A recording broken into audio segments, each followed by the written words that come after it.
Hey guys, welcome to SJU. Happy Thursday. We have got some very sweet streaming wars broccoli for you guys. The Nielsen ratings released some interesting numbers on the streaming wars to sort of give you some context with like how Disney Plus is doing against Netflix and all that good stuff in the streaming wars. And also, we're going to answer the age-old question, should you name your child Captain Phasma?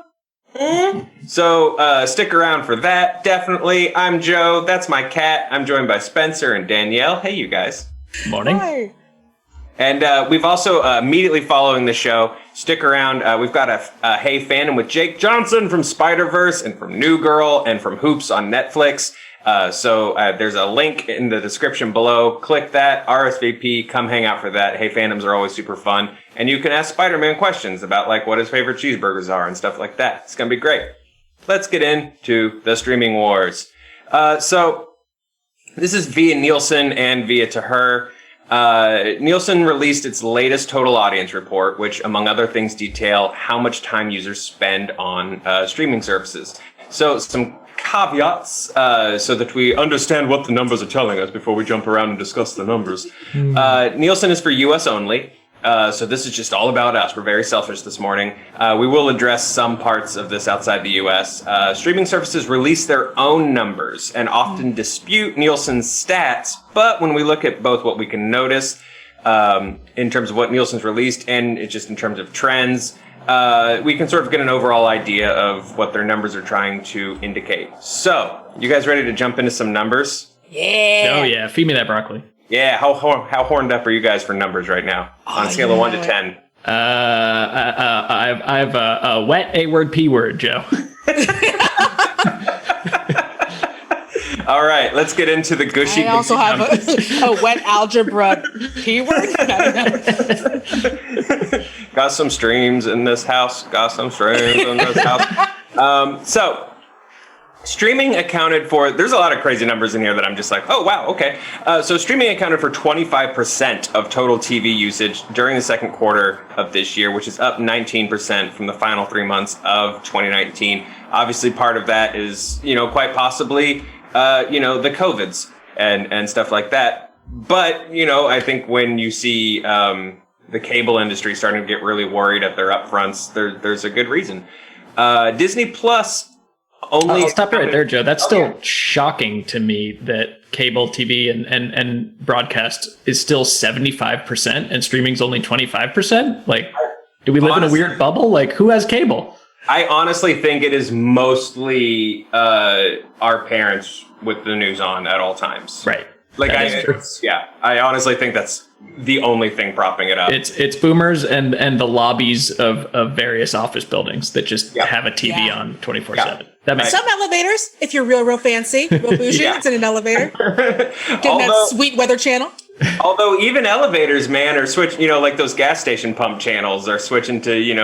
I feel attacked. I think they have some of our videos on those. So I think we have a deal with one of them. I think we might be on a gas station right now. Yeah, I think we are. I've been on gas stations. Yeah, I think you can watch Honest Trailer commentaries at Chevron. And I don't know, maybe if we're doing real well, a few elevators. You can dream, right? My parents are so proud. So of that quarter, Disney Plus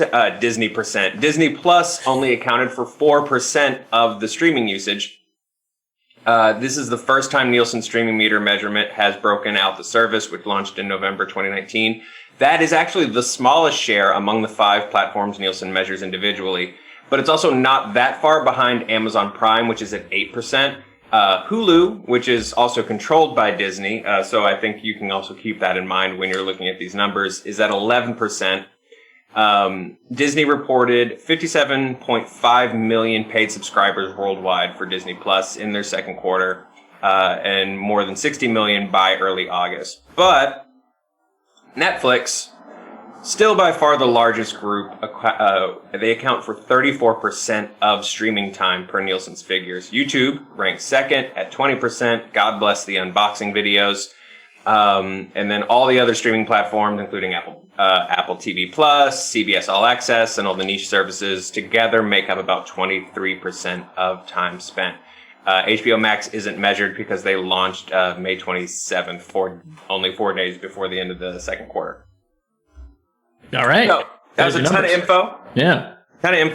So we've got a couple of takeaways that we sort of I wanted to chat with you guys. When I say we, I mean the venom that is Ryan and I. So takeaways for Disney. So when you combine Disney with Hulu, they're firmly in third place with time spent watching in the U.S. But it seems like they need to focus a lot on building their infrastructure worldwide, as they're very behind Netflix and YouTube. And outside of the U.S., Hulu doesn't have a whole lot of name recognition. Are you guys surprised that sort of with the power of the IPs and stuff that Disney Plus launched with? Are you sort of surprised that it's so low on the scale? Well, I mean, this is measuring time spent watching, right? Not like number of subscribers. Yeah, it's time spent watching. Yeah, so no, because they just don't have as much as these other services on there.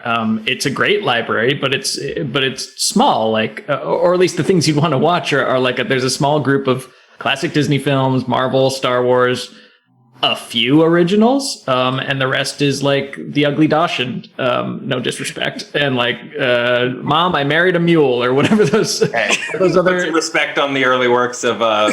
Kurt Russell. Yeah, the lost years of Disney.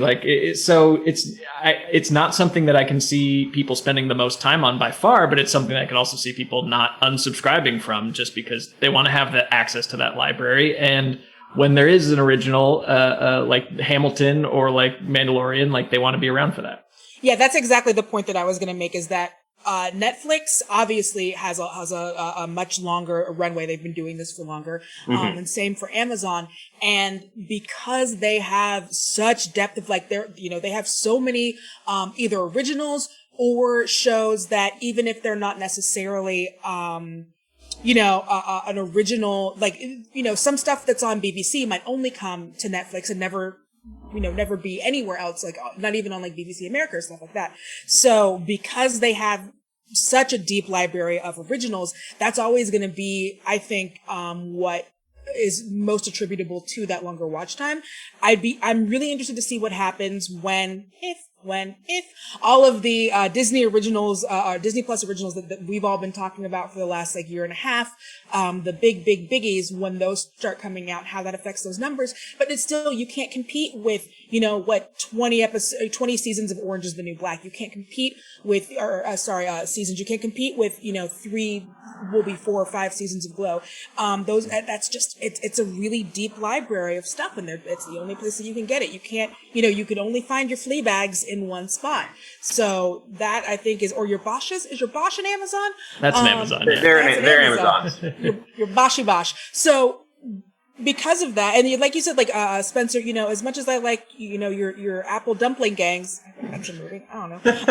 But as much as I like those things, I don't know if that's what, even for stuff that you put on to watch your child, if I had a child, I'm not putting on the computer wore tennis shoes. I'm sorry. I don't care what your computer wears. Well, I mean, there's definitely that's the premise behind Disney Plus, is it's for people with kids, or at least it's not going to horrify your children. But you touched on something that's super true, Danielle, is they just don't have the long-running TV shows that I think is the main draw of Netflix. I know they lost The Office, but they're getting Seinfeld, and they have Parks and Rec, and they have all these shows where they get 9-10 seasons, and you binge, or you start watching a couple episodes of The Ranch, you fall asleep, and you wake up, and Kutcher's there at both ends, and you just can't. Disney just can't compete with that.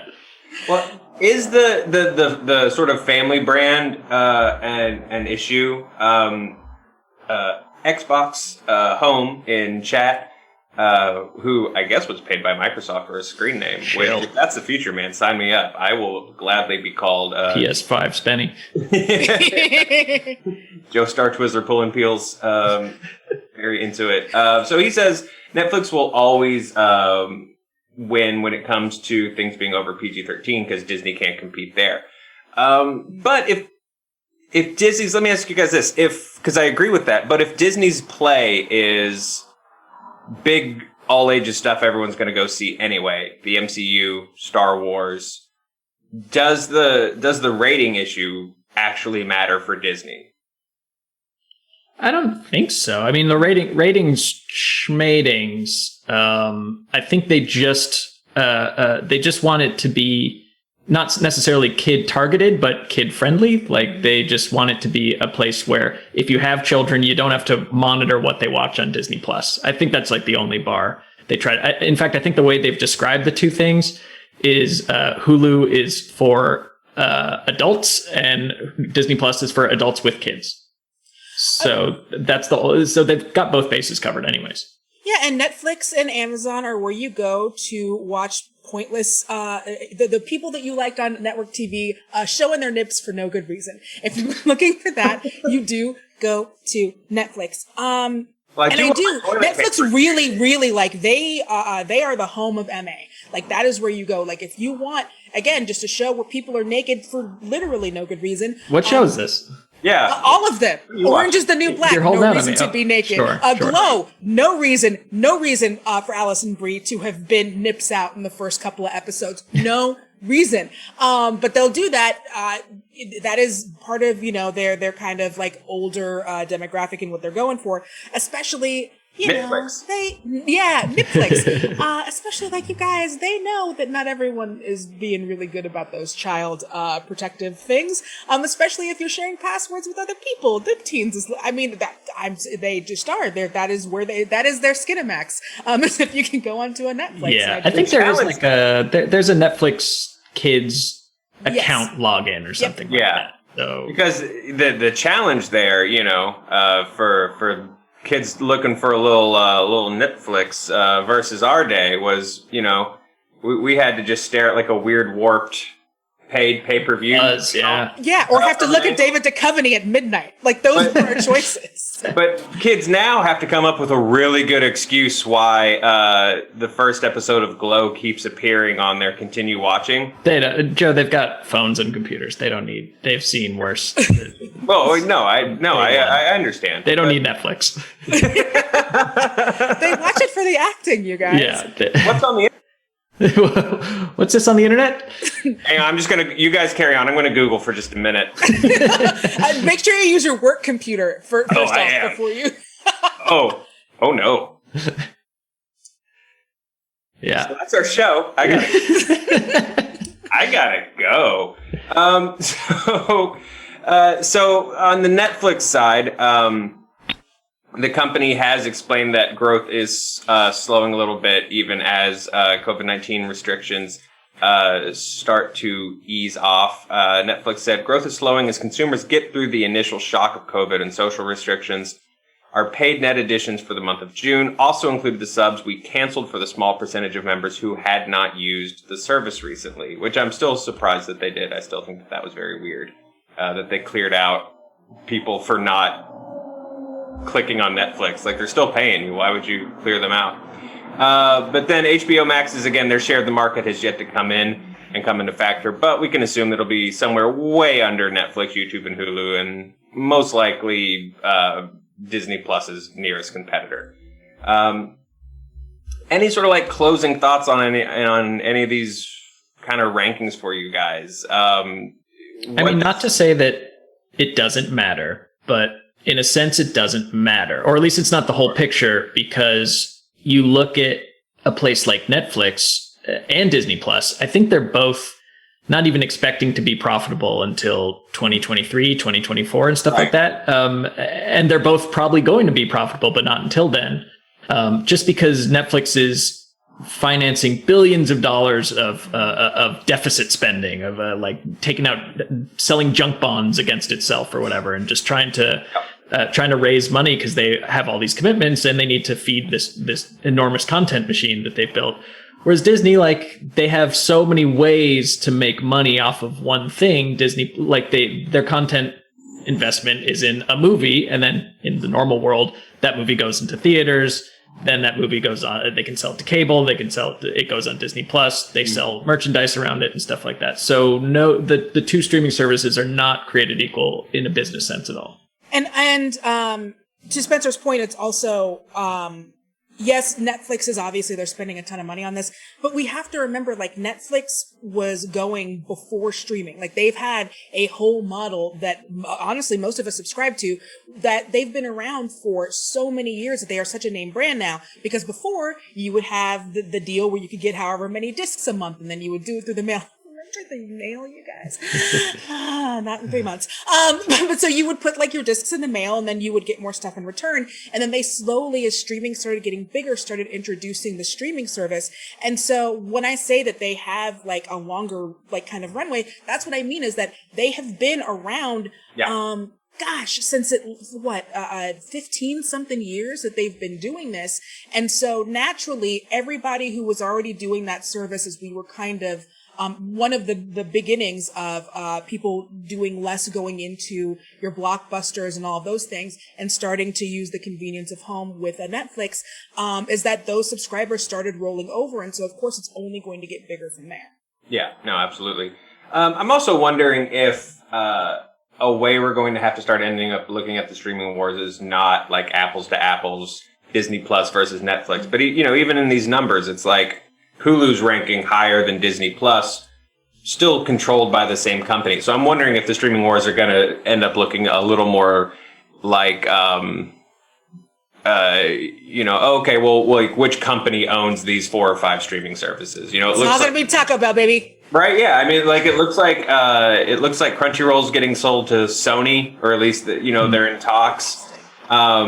So I do wonder if it's going to be like, okay, well, yeah, under the Disney tentpole, you now have to look at these following 6 streaming services. Yeah, I'm surprised that ESPN Plus wasn't on there, because that's something that they sell as a bundle with the other 2. Yeah, and HBO Max, like, not like who cares, because obviously they care and they laid off a bunch of people. But HBO Max is a division of AT&T. It's AT&T's media division, is Warner Brothers. So these are not the core businesses, except for Netflix. Netflix is in it to win it. Like, they need, this is the 100% of their business is that. They are the Nintendo. Yeah. Yeah, no, 100%. I'm still wondering if we're going to get a Netflix World in Japan at some point. Just some kind of weird theme park where you can get chased by Charlize Theron. Did you see that Godzilla World theme park art where the zip line into his mouth? That's cool. Yeah, sign me up. I want that, but what would it be for Netflix? I guess it'd just be like Chief Hopper or something. We already discussed what it was going to be, you guys. It's not, we know what you're walking into. It's going to be a weird big old nip. It's just going to be one big Alison Brie nip. Okay. Hey guys, thanks for watching the show. And make sure you stick around for Hey Fandom right after the show with Jake Johnson. Come talk to Spider-Man. Yay. We got some stuff coming up. What do we got coming up? Tomorrow, Danielle and Eric are reviewing Legend of Korra, so make sure you come check that out. And then following that, we are doing an Avatar: The Last Airbender edition of the Fandom 5. So come check that out. If you're not able to play, it's all good. Watch the show. It's super fun. And cheer on some people while they try to earn some cabbage. I think that's all the call-outs. I think I just nailed it. I did. Hey, guys. I did. Yeah, just let them know that the review won't be live, Joe, but the Fandom 5 will be. Sorry. You know what? It's going to be live at some point because they still have to record it. Never mind. I stand corrected. Never mind. I was trying to use my logic of people being like, Blockbuster Summer, Starship Troopers came out in November. And I'm like, yeah, but I watched it this July. Checkmate, atheist. Checkmate, atheist. So speaking of Disney Plus, they have we're going hard on the reboots, and let's jump into those for just a second. So first of all, getting a holiday special, you guys. We're getting another Star Wars holiday special. All right. I got mixed feelings here. So this will premiere November 17th. This is the Lego Star Wars holiday special, which will bring back beloved heroes like Rey, Finn, and Poe Dameron, and Rose back together to celebrate Life Day. The Star Warsy holiday special introduced way back in the infamous special that first aired on CBS in 1978. So the project features animated building block characters. It's always weird when a press release breaks down what a Lego is. We know what a Lego is. they interconnect and they hurt when you step on them, you see. So it's going to connect Star Wars characters throughout history and pay homage to the special's disco-era predecessor. Producer Josh Rhimes says, we wanted to give a wink and a nod to the original. Our holiday special was inspired by It's a Wonderful Life, Planes, Trains, and Automobiles, Christmas Vacation, and good old classic Burl Ives musical Cheer. So, you're getting a holiday special for the new trilogy. How you guys feeling? Look, those guys are very good at what they do. I think it's going to be very funny and very entertaining. I hope what doesn't happen is that it veers into Snakes on a Plane, Sharknado territory, where it's too self-referencey. Because look, it's never gonna hit the amount of, we don't do enough cocaine anymore for it to do what the original holiday special gave to us. There isn't enough cocaine, especially right now. So I think as long as they do what Lego does well, and again, they don't try to be too like, oh, get it? It's crazy. Why is Tori spelling here? Or like whatever, like trying to be too wackadoo with it. I think you do more of a combination of what Lego already does well, combined with like Stephen Colbert's Christmas, compared to again Snakes on the Plane, where it's like, okay, we get it, but the thing that made the original crazy was that they were trying to be good and failed. Yeah, I feel I'm of the camp that you just have to make another earnestly make another bad holiday special. And I don't know how you do that now in such a self-referential world. Like, I don't know if you just hire a Tommy Wiseau or someone who's convinced that they can do this really well and give them money. Brett and Link, I don't know. Going, great job. And then release that as a funny. But this feels like we know that it's bad. And if I want to experience the holiday special, I'll just watch it instead of watching something that's like, remember? Spencer? Look, you're never going to recreate the magic, which was George Lucas being like too busy to really deal with making a TV special. But he's like, well, just do some. I always wanted to. I picture something with Wookiees, like all Wookiees. And then like that's all they get, and then they just have to run with that, and you end up with like 20 solid minutes of with no subtitles because like this is what George wanted, right? I think. Yeah, VR porn. Yeah, you can't. There's no way to. I mean, maybe if you bring Lucas back, I think that's the only way that this is going to have the potential to be as like genuine outsider art ish as the original holiday special. Like there's no way to recapture the magic of Diane Carroll doing a VR seduction scene to Chewie's dad, Itchy. Yep, Chewie's dad, uncle? Itchy. Yeah, he has uncle energy, but yeah, I guess Chewie's dad. And like you said, the cocaine. Like there's no equivalent of Jefferson Starship today. Like who could be that band that just is very earnestly doing like a prog rock Star Wars song?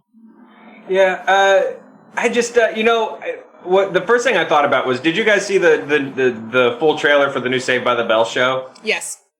It's not loving it. No, well, it's this weird territory, right? Because, like, Saved by the Bell was bad, and that's why it was great. Yes. And then this is a show which, instead of just trying to do the same tone, is like winking and nodding and going, It's trying to have it both ways. You guys remember Saved by the Bell?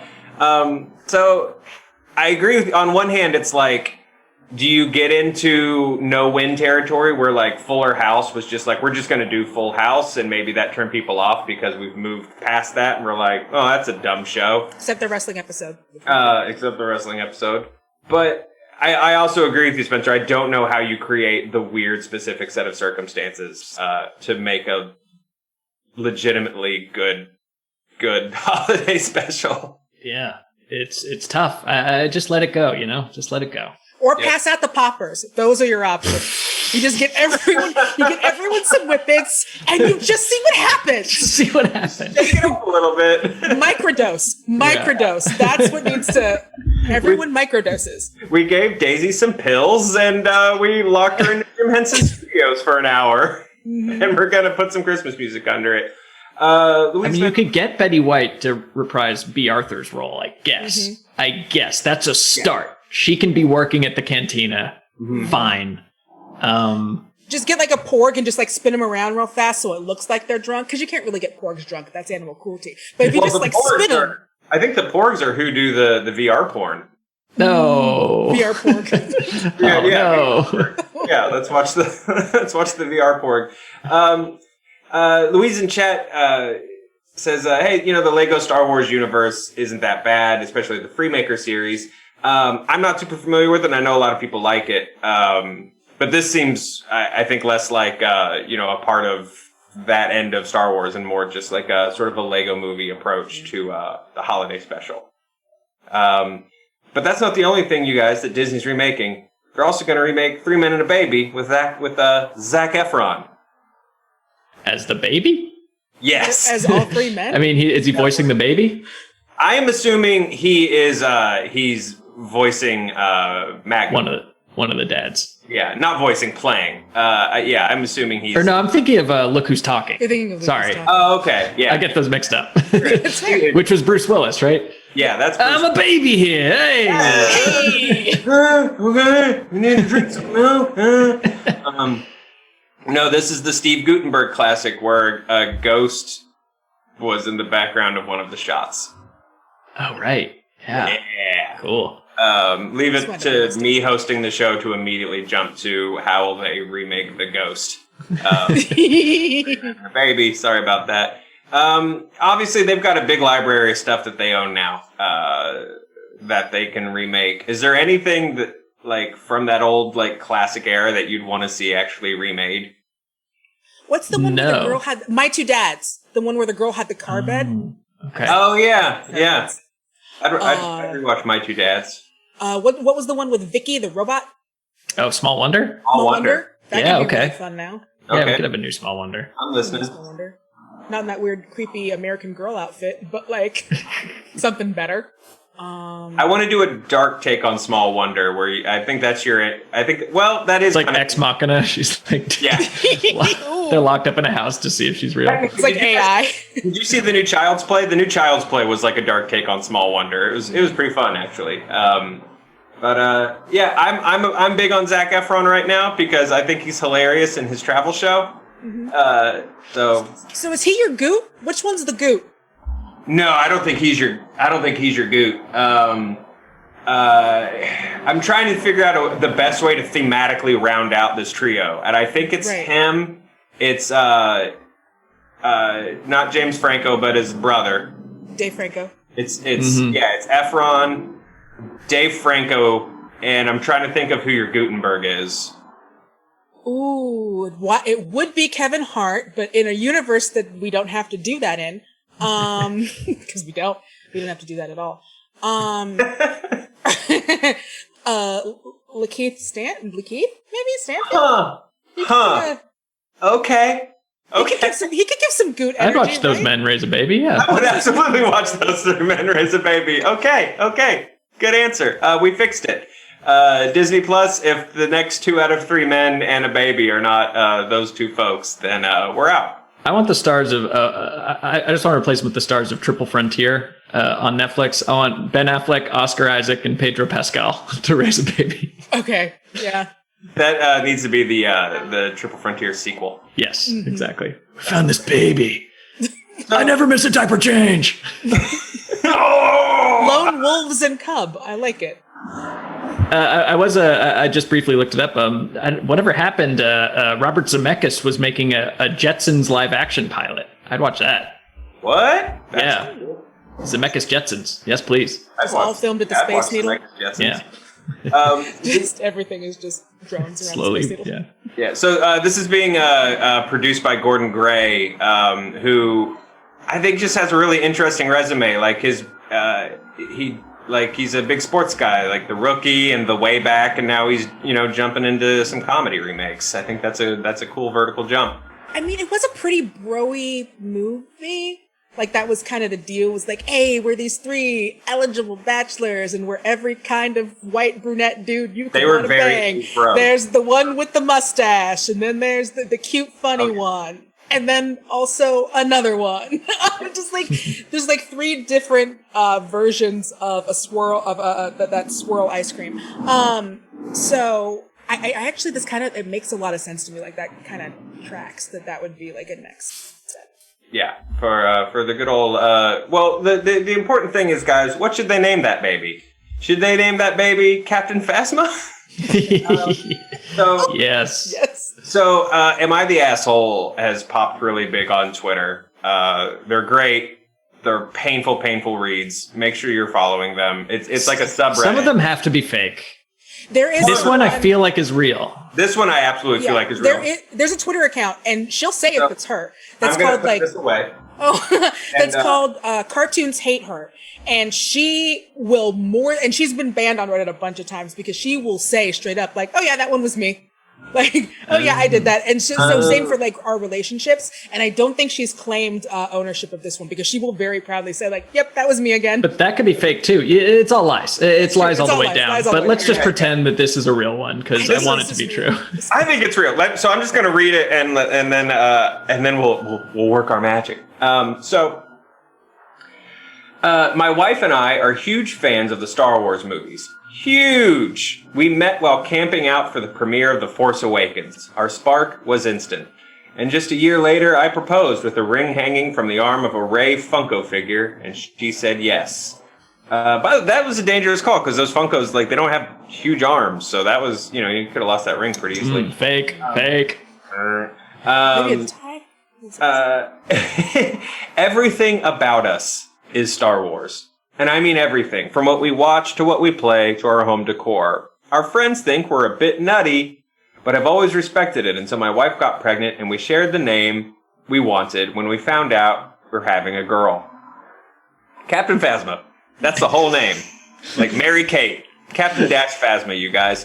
She's due in 6 weeks, and once we announced the name on a Zoom meeting with our family and closest friends, they went from being happy and excited to appalled. They think we're messing up the child for this. My wife and I were both bullied as kids, including myself, for having a name. And we want to perpetuate that.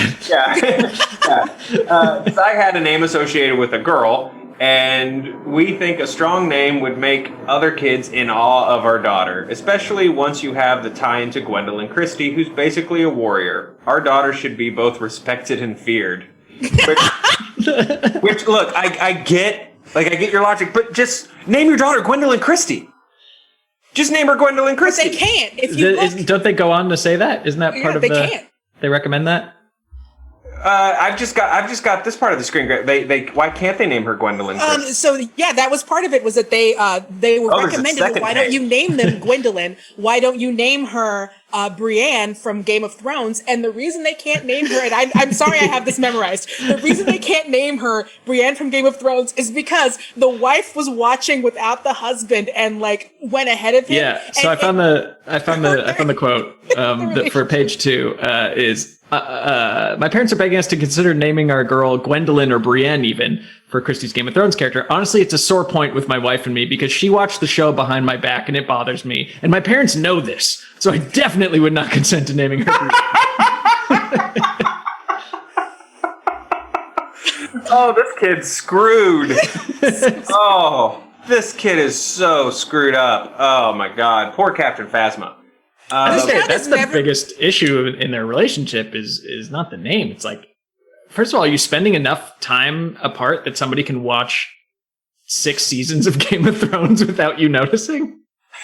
Maybe he was on raids. We don't know. What I do know is that this kid is never going to get to be a princess or a flower or any child thing they want to be. They are constantly going to be having to dress up in like an unwieldy 3CPO or like R2D2 costume for most of their childhood. Oh, what a letdown when they see the sequel trilogy. Like Captain Phasma is a hot pile of garbage nothing. Like she's in like 30 seconds in every scene. She doesn't even get to pull off a rule of 3.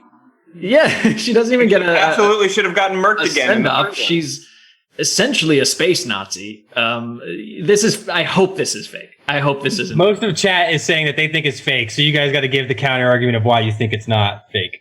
Because I do this for a living. Because I live in this world. And I've seen it.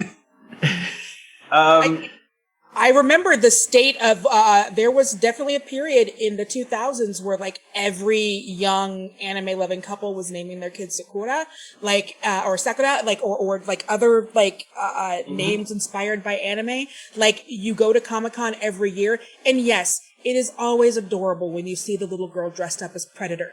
Does that 2-year-old know what Predator is? She certainly does not. But man, she's cute. Like, it does happen, you guys. This is my daughter. I ain't got time to bleed. I love her. Yeah, and look, I have seen enough children that were named Khaleesi before the end, before Game of Thrones wrapped. I think this is probably real. I really do. I'll even give you Phasma. I think it's stupid. But Phasma's fine. Sure. Or Captain. Captain? Also, if you're naming your kid Captain, like, Captain is a nickname you give people to whose names you forgot at work. Mm-hmm. Like, hey, Captain. Yeah. Hey, Captain. What's up, Chief? Hey. Hey, big guy.